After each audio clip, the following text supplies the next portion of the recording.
Hello friends, இப்போ வந்து நம்ம கலர் பூந்தி பார்க்க போகிறோம். இது வந்து உளுந்த மாவில் செய்கிற பூந்தி. இது வந்து 150 கிராம் உளுந்து ஊற வச்சு இட்லிக்கு அரைக்கிற மாதிரி அரைச்சி வச்சுருக்கேன், பார்த்துக்கோங்க. அது கொஞ்சம் தண்ணி ஊற்றி கரைச்சிக்குவோம். ஏன்னா இதில் வந்து கார்ன்ஃப்ளவர் 300 கிராம், மைதா 300 கிராம் இதில் வந்து இந்த உளுந்து மாவில் சேர்க்க போகிறோம். 150 கிராம் உளுந்து அரைச்சி எடுத்துக்கணும். அரைச்சி எடுத்துகிட்டு இதிலே கார்ன்ஃப்ளவர் உளுந்து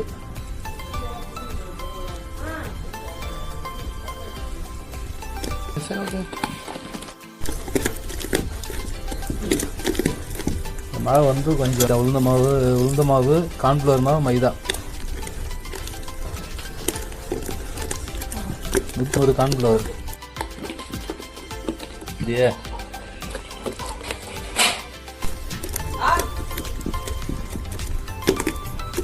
அதுங்க இந்த லெவலுக்கு வந்து மாவை கரைச்சிக்கோங்க.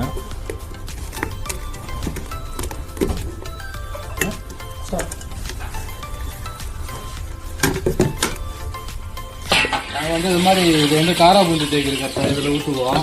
எங்கள் வீட்டில் இந்த மாதிரி ஏதாச்சும் ஜார் நிற்குது ஏதாச்சும் இருந்தால் அதுக்கு தகுந்த மாதிரி எடுத்துக்குவோங்க.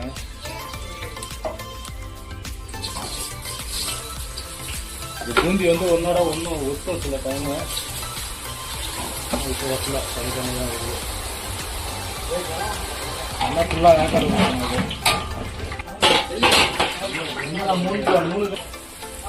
இது வந்து லெமன் எல்லோ மிக்ஸ் பண்ணியிருக்கேன். இது வந்து 3 கலராக வைக்க போகிறோம். 3 கலர் பூந்தி.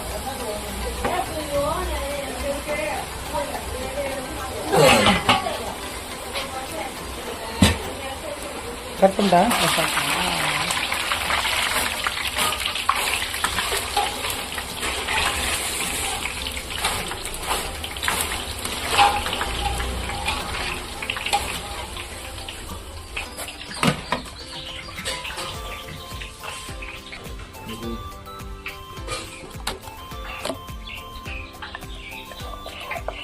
லெமன் மிக்ஸ் பண்ணிக்கலாம். கலர் ஒன்றும் பெருசாக சேஞ்ச் ஆகாது.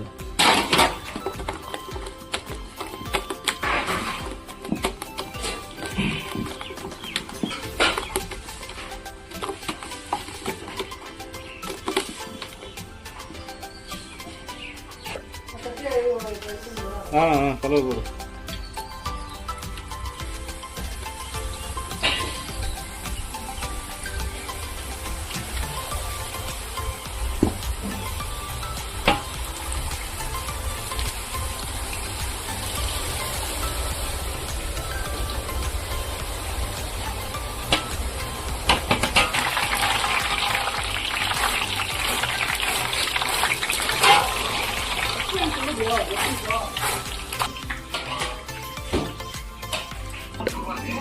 இது வந்து திரும்ப ஒரு வேக்கர் நான் பாதி வேக்கர் தான் எடுத்துருக்கேன். இது ஒன்றா சேர்த்து திரும்ப வேக வைக்க போகிறேன்.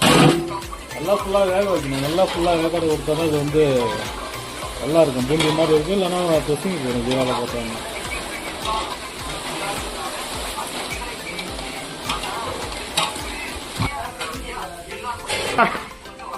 வேக வச்ச இப்போ வந்து ஜீராவில் போட போகிறேன். மழை பெய்யறதுக்கெல்லாம் ஜீரா நல்லா டைட்டாக இருக்கணும். இல்லைன்னா பூந்தி தலன்னு போயிடும். இந்த உடனே அள்ளி போட்டணும்.